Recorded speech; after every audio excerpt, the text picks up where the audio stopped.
Bengal job star YouTube চ্যানেলে আপনাদের সকলকে জানাই স্বাগতম। আজ এক্ষুনি মাত্র বা খবর অনুসারে রাজ্য কেন্দ্র সরকারের তরফ থেকে উঠে এলো আজকের বাছাই করা 30টি একাদম ঝকঝকে আপডেট। উত্তপ্ত ভোটের ময়দান, খেলা ঘোরাতে ব্যস্ত অবশেষে ভোটের প্রচারে নামছেন মমতা বন্দ্যোপাধ্যায়। 31শে মার্চে কৃষ্ণনগরে মমতার সভা। মহুয়ার কেন্দ্র থেকে লোকসভা প্রচার শুরু করছেন তৃণমূল সুপ্রিমো মমতা বন্দ্যোপাধ্যায়। আর শুধু এতেই শেষ নয়, এবছর ভোটের চমক ছিল ইউসুফ পাঠান। 1 এপ্রিল বহরমপুরের সভা ইউসুফ পাঠানকে নিয়ে এবার প্রচারে নামছেন বাংলার মুখ্যমন্ত্রী মমতা ব্যানার্জি। তবে কোন দিকে কি খবর ঘটেছে তার দিকেও নজর রাখতে হবে। সন্দেশখালীর পোস্টার বিতর্কে নাটকীয় মোড়, ক্ষমা চাইলেন গ্রামের মহিলারা।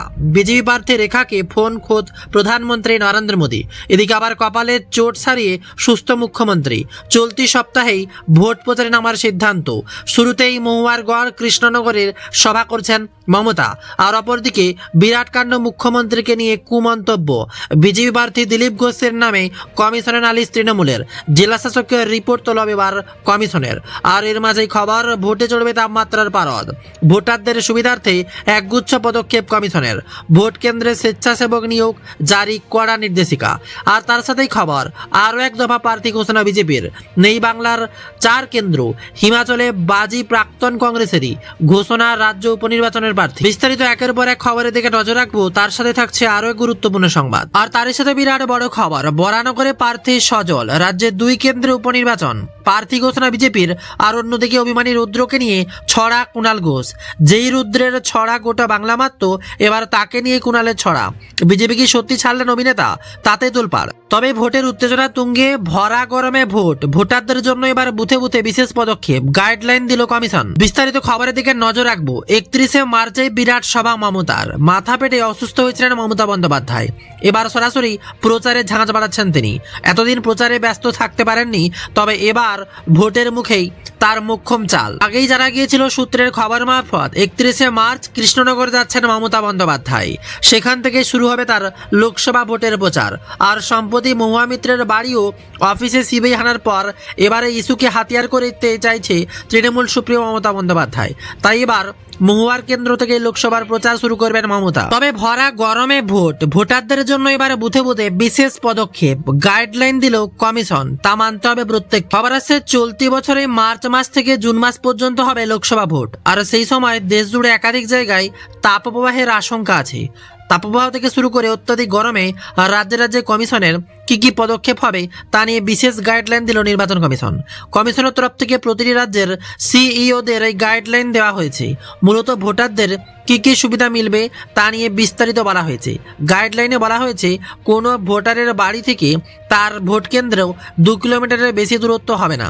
পাশাপাশি ভোট কেন্দ্রে রাখতে হবে প্রয়োজনীয় জলের ব্যবস্থা। গাইডলাইন্সে বলা হয়েছে, ভোট গ্রহণ কেন্দ্রে যারা লাইন দাঁড়াবেন তাদের মাথার উপর ছাউনি থাকবে। তাছাড়া আরও এক পদক্ষেপ, মায়েরা শিশুদের নিয়ে ভোট দিতে গেলেই থাকবে বিশেষ ব্যবস্থা। মূলত কেউ যাতে ভোট দিতে গিয়ে অসুস্থ হয়ে না পড়েন তার জন্য কমিশন সতর্কতামূলক এই পদক্ষেপগুলো নিয়েছে। কমিশন স্পষ্ট জানিয়েছে, কোনো ভোট কেন্দ্রে বাড়ির উপরের তলায় থাকবে না, নিচের তলা অর্থাৎ গ্রাউন্ড ফ্লোরে করতে হবে। প্রতিটি ভোট গ্রহণ কেন্দ্রে পর্যাপ্ত জলের ব্যবস্থা রাখতে হবে। জল খাওয়ার জন্য গ্লাসও রাখতে হবে। ভোটারদের পাশাপাশি পোলিং এজেন্টদের জন্য প্রয়োজনীয় ব্যবস্থা রাখতে হবে বলে কমিশন জানিয়েছে। কমিশন জানিয়েছে, বুথ টেবিল, চেয়ার, বেঞ্চ রাখতে হবে। প্রতিবন্ধী এবং প্রবীণ ভোটারদের জন্য বসার ব্যবস্থা রাখতে হবে। তাছাড়াও অনেক শিশুদের নিয়ে ভোট দিতে আসেন, সেক্ষেত্রে শিশুদের রক্ষণাবেক্ষণের জন্য একজন করে স্বেচ্ছাসেবক নিয়োগ করতে হবে। কারো যদি সানস্ট্রোক হয় তার জন্য কি করণীয় তাও বলে দেওয়া হয়েছে। কমিশন জানিয়েছে, ভোট গ্রহণ কেন্দ্রে কোনো ঠান্ডা জায়গায় ব্যক্তিকে শুয়ে রাখতে হবে, মাথায় জল ঢালতে হবে। এছাড়া দুপুর 12টা থেকে দুপুর 3টে পর্যন্ত বাইরে প্রয়োজন ছাড়া যাতে না বেরোয় সে বিষয়ে গাইডেন্স সতর্কতা করেছে কমিশন। আগামী 19শে এপ্রিল প্রথম দফার ভোট। এ রাজ্যের 3টি লোকসভা আসনেই এদিন ভোট হবে। আর এদিকে আবার ভোট প্রচারে বরাবরই শীর্ষে থাকেন দিলীপ ঘোষ। তার মন্তব্যে শোরগোল তো হয়, আর এবারও তার অন্যথা হলো না। মমতাকে টার্গেট করে বিতর্কিত মন্তব্যের অভিযোগ। দিলীপের বিরুদ্ধে কমিশনের নালিশ এবার তৃণমূলের।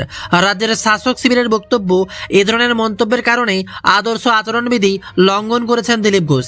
দিলীপ ঘোষ কি বলেছেন, কি কারণে তাদের অভিযোগ, সেই সব বিষয়ে বিস্তারিত লিখে কমিশনের দুয়ারে চিঠি পাঠিয়েছে তৃণমূল শিবির। ঘাসফুল শিবিরের বক্তব্য, এ ধরনের মন্তব্যের কারণে শালীনতা ভঙ্গ হয়েছে। মমতা বন্দ্যোপাধ্যায়কে নিশানা করেই বিতর্কিত মন্তব্যের অভিযোগ আবারও সেই দিলীপ ঘোষের বিরুদ্ধে। এবার বর্ধমান দুর্গাপুর লোকসভা কেন্দ্রে বিজেপির প্রার্থী হয়েছেন দিলীপ ঘোষ, আর তার বিরুদ্ধেই নির্বাচন কমিশনের কাছে নালিশ জানালো তৃণমূল।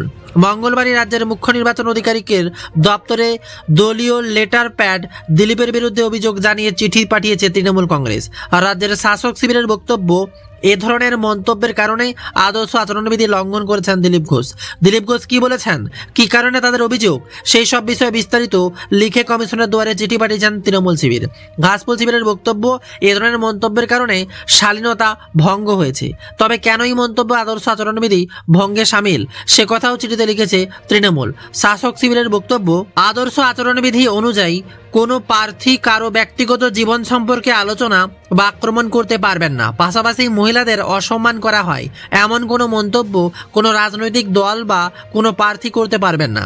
আদর্শ আচরণবিধির কথা উল্লেখ করেই সে কথা তুলে ধরছে তৃণমূল কংগ্রেসের পক্ষ থেকে দিলীপ ঘোষের বিরুদ্ধে অভিযোগের প্রেক্ষিতে ইতিমধ্যেই পদক্ষেপ করেছে নির্বাচন কমিশন। জানা যাচ্ছে, দিলীপ ঘোষের এই মন্তব্যের বিরুদ্ধে জেলা শাসকের থেকে রিপোর্ট তলব করেছে কমিশন। জেলা শাসকের থেকে এই বিষয়ে রিপোর্ট পাওয়ার পরই এ বিষয়ে পরবর্তী পদক্ষেপ করতে পারে নির্বাচন কমিশন। ভোটের মুখে দিলীপ ঘোষের বিতর্কের মন্তব্যকে হাতিয়ার করে এবার একযোগে সরব হয়েছে তৃণমূল শিবির। তৃণমূলের ছোট বড় মাঝারি সব মাপের নেতা নেত্রীরা এবার নিশানা করতে শুরু করেছেন বিজেপিকে। তবে কি বলেছিলেন দিলীপ ঘোষ, তার দিকে নজর রাখছে এবার গোটা বাংলা। তবে বাংলায় আরও এক খবর পাওয়ার পর গোটা বাংলায় এবার উথাল পাথাল। প্রধানমন্ত্রী নরেন্দ্র মোদী ফোন করেছেন বসিরহাটে বিজয়ী প্রার্থী রেখা পাত্রকে। প্রধানমন্ত্রীর ফোন, তারপরে অবাক কাণ্ড। বসিরহাটের বিজয়ী প্রার্থী রেখা পাত্রকে প্রধানমন্ত্রী শক্তি স্বরূপা বলে সম্বোধন করলেন। সূত্র মারফত খবর, ভোটের প্রচার সহ একাধিক বিষয়ে রেখার সঙ্গে প্রধানমন্ত্রীর কথা হয়। প্রধানমন্ত্রীর কাছে সন্দেশখালিতে নারী নির্যাতনের বর্ণনা দিলেন রেখা, এমনই খবর। এদিন প্রধানমন্ত্রীকে ফোন করে বলেন, রেখাজি নমস্কার, সবার প্রথমে আপনাকে শুভেচ্ছা জানাই। আপনি একটা বড় দায়িত্ব পালন করতে যাচ্ছেন, কেমন লাগছে? অন্য প্রান্তে রেখা পাত্র বলেন, খুব ভালো লাগছে। আপনার হাত আমার মাথার উপর রয়েছে, আমার সন্দেশখালীর মা বোনেদের মাথার উপর আপনার হাত আছে। আপনি আমাদের জন্য ভাগ্যবান, ভগবান তুল্য। মনে হচ্ছে রামজি আমাদের সঙ্গে আছেন, আর রামজির হাত আমাদের মাথায় আছে। এরপর পাল্টা মোদি বলেন, মা বোনেদের হাত আমার মাথার উপর রয়েছে। তার সাথেই মোদি আরও জানান, আমি আপনার মেসেজ পেয়েছি, যতটা সম্ভব চেষ্টা করছি। আমি জানি আপনি বাংলার প্রতিকূল রাজনৈতিক পরিস্থিতির মাঝে প্রচার করছেন। যখন আপনার নাম ঘোষণা করা হলো তখন কেমন আবহ ছিল, সাধারণ মানুষের প্রতিক্রিয়া কেমন ছিল, আপনাকে নিশ্চয়ই সামনাসামনি করতে হয়েছে। আমি পুরো প্রেক্ষাপটটা বুঝতে চাইছি, এমনই বলেন। প্রশ্নের উত্তরে রেখা পাত্র বলেন, আমার সঙ্গে যে দুর্ঘটনা ঘটেছিল এবং পুরো সন্দেশখালীর মা বোনেদের সঙ্গে যে অত্যাচারের ঘটনা ঘটেছিল, আমি চাইব দোষীদের সাজা হোক। এর পাশাপাশি তিনি আরও অভিযোগ জানিয়ে বলেন, 2011 সালে এখানে আমরা ভোট দিতে পারিনি। আমি চাই যে পুরো সুরক্ষার সঙ্গে ভোট যেন দিতে পারি এবার। তবে এবার নজর রাখবো কি ভাষায় দিলীপ ঘোষ আক্রমণ করেছিলেন মমতা বন্দ্যোপাধ্যায়কে। তারপরে এমন প্রতিক্রিয়া। খবর আসছে, বিশদ বর্ণনা দিয়েছে তৃণমূল। দিলীপকে উদ্ধৃত করে লেখা হয়, দিদি গোয়ায় গিয়ে বলে আমি গোয়ার মেয়ে, ত্রিপুরায় বলে আমি ত্রিপুরার মেয়ে। বাপ তো ঠিক করুন, যার তার মেয়ে হওয়া ঠিক নয়। ব্যক্তিগত আক্রমণ নিয়ে আগেই বিতর্কিত করেছিলেন কমিশন।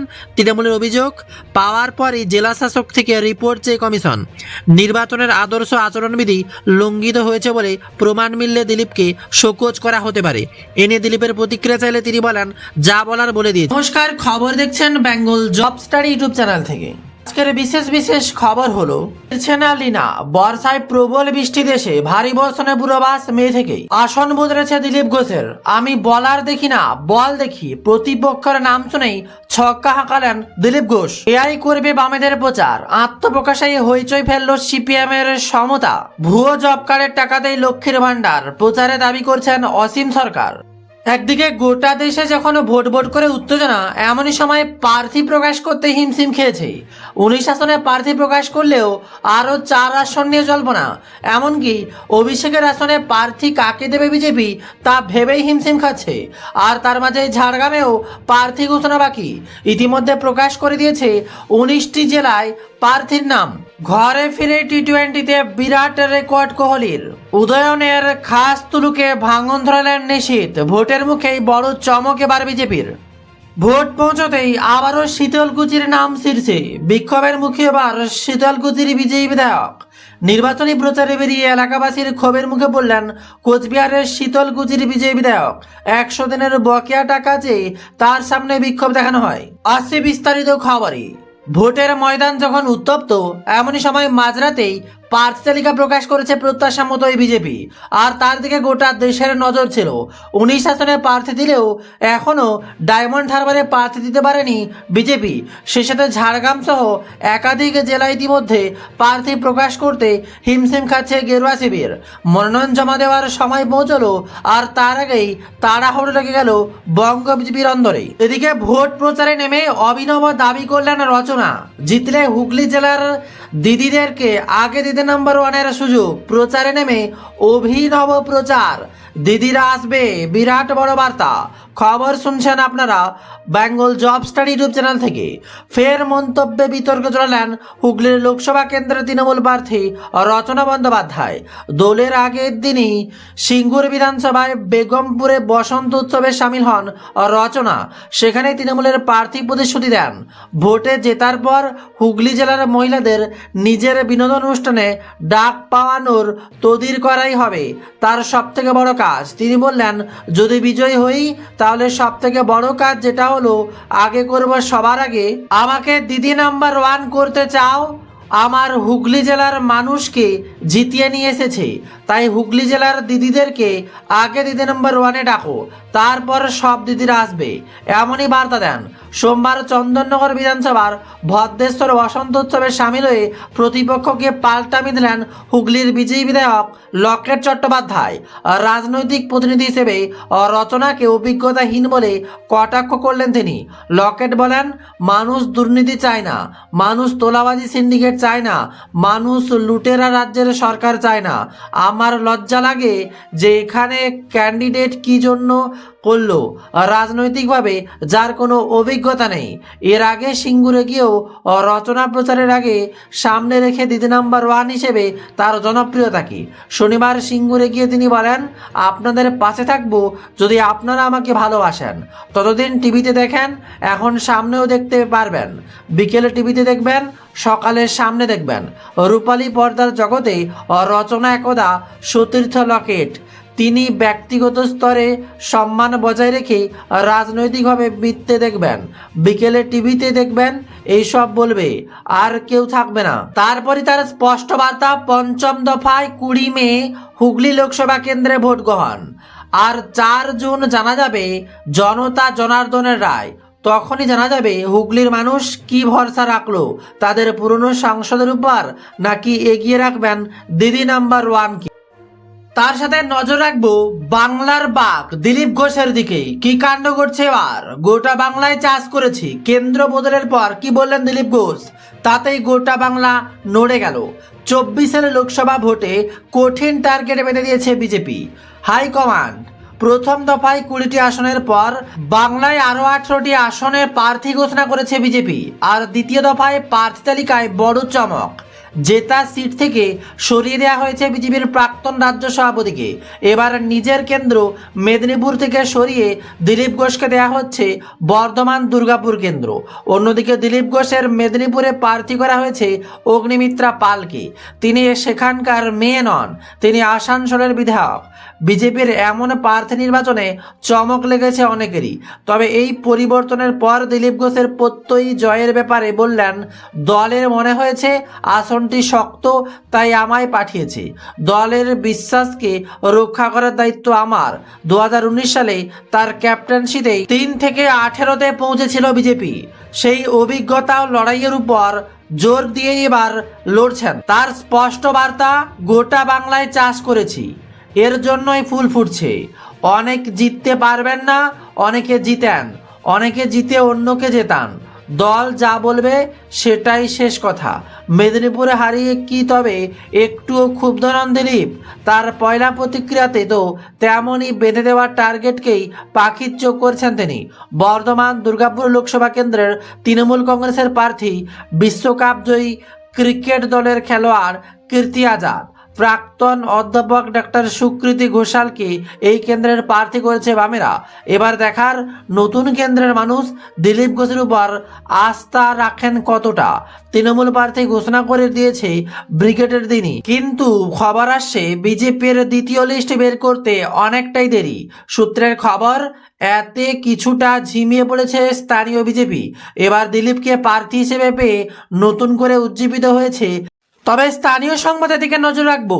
রং খেলে দামোদরের স্নানে নেমে দুই ভাইয়ের ডুবে মৃত্যু। দোলের দিনই অঘটন ঘটে দুই জেলার দুই জায়গায়। বাঁকুড়ায় দামোদর এবং উত্তর 24 পরগনায় গঙ্গায় তলিয়ে গেল মোট 5 কিশোর। বাঁকুড়ায় দুজনের দেহ উদ্ধার হলেও এখনও পানিঘাটিতে গঙ্গার বানে ভেসে যাওয়া 3 কিশোরের খোঁজ নেই। দোলে উপলক্ষে প্রমোদের দুই ভাই সোনু কুমার এবং সানি কুমার বন্ধুদের সঙ্গে রং খেলছিল। তারপরে এলাকায় আরও কয়েকজন কচিকাচার সঙ্গে দামোদরে স্নান করতে যায় তারা, সেখানে দুর্ঘটনা ঘটে। তবে আবারও দল বদলে বেশ চাঙ্গা হয়ে উঠেছে। ফের তৃণমূল ছেড়ে বিজেপিতে। হাওড়ায় ফের তৃণমূলের ঘের ভাঙল, যেখানে খবর আসছে তৃণমূল পরিচালিত উদয়নারায়ণপুর পঞ্চায়েত সমিতির কর্মাধ্যক্ষ প্রশান্ত দে দল ছেড়ে বিজেপিতে যোগ দিলেন। রবিবার উত্তরনারায়ণপুরের সিংটিতে বিরোধী নেতা শুভেন্দু অধিকারী একটি দলীয় সমাবেশে যোগ দেন। তার হাত থেকে বিজেপি পতাকা তুলে নেন প্রশান্ত। তার সঙ্গে প্রায় 100 তৃণমূল জগৎবল্লভপুর থেকে তৃণমূলের 500 জন কর্মী বিজেপিতে যোগ দিয়েছিলেন। বিরাট কাণ্ড।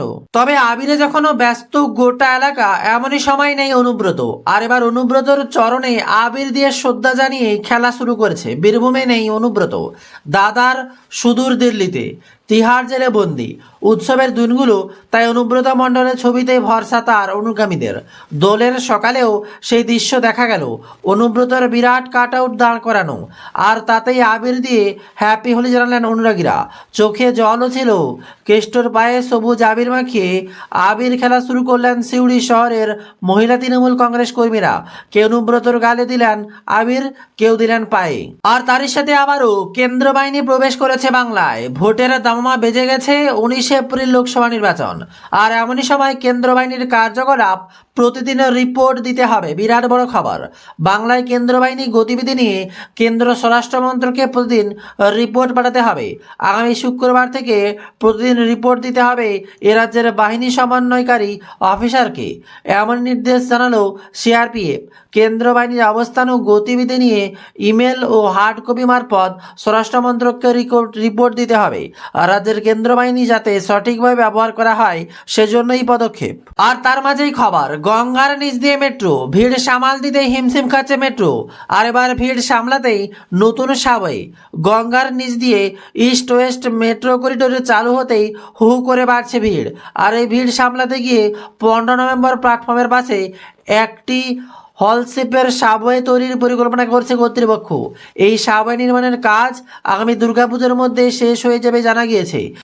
তবে আরও এক খবর মাথাচাড়া দিয়ে উঠছে। টিকিট না পেয়ে আত্মহত্যার চেষ্টা বিদায়ী সাংসদের। লোকসভার টিকিট না পেয়ে কীটনাশক খেয়ে আত্মহত্যার চেষ্টা করলেন তামিলনাড়ুর বিদায়ী সাংসদ অবিনাশী গণেশ মূর্তি। সংকটজনক অবস্থায় আপাতত ভেন্টিলেশনে ভর্তি তিনি। 2019 সালে ডিএমএর টিকিটে ইরেডে লোকসভা কেন্দ্র থেকে সাংসদ হন তিনি। এরপর দল বদলে তিনি যোগ দেন এমডিএমকে, কিন্তু সেই দল তাকে টিকিট দেয়নি। ফলত দলের বিরাগ ভাজন হয়ে অভিমানে আত্মহত্যার চেষ্টা করে। আরও কিছু স্থানীয় সংবাদের দিকে নজর রাখবো। তবে তার আগে অবশ্যই কোথা থেকে আপনি খবরটি দেখছেন, আপনার জেলার পার্টিকুলার খবর জানতে এখনই কমেন্টে আপনার জেলার নামটি লিখে ফেলুন। তাহলে আপনারা জেলাভিত্তিক খবর নিয়ে আসবো পরের ভিডিওতে। আর সেই সাথে যারা এখনও বেঙ্গল জব স্টাডি ইউটিউব চ্যানেলকে সাবস্ক্রাইব করেননি, সাবস্ক্রাইব করে রাখুন। এবার ভয়ানক দুর্যোগের আশঙ্কা। ধেয়ে আসবে লা নীলা। বর্ষার প্রবল বৃষ্টি ভারতে। ভারী বর্ষণের পূর্বাভাস মে থেকেই। ভয়ঙ্কর আশঙ্কা এবার বিজ্ঞানীদের। এইমাত্র বিরাট বড় খবর, বর্ষা দেশ জুড়ে ঘোর অশনির সংকেত। একাধিক সংস্থার পূর্বাভাস, এবার বর্ষায় ভারতে ফিরবে লাল নীলা।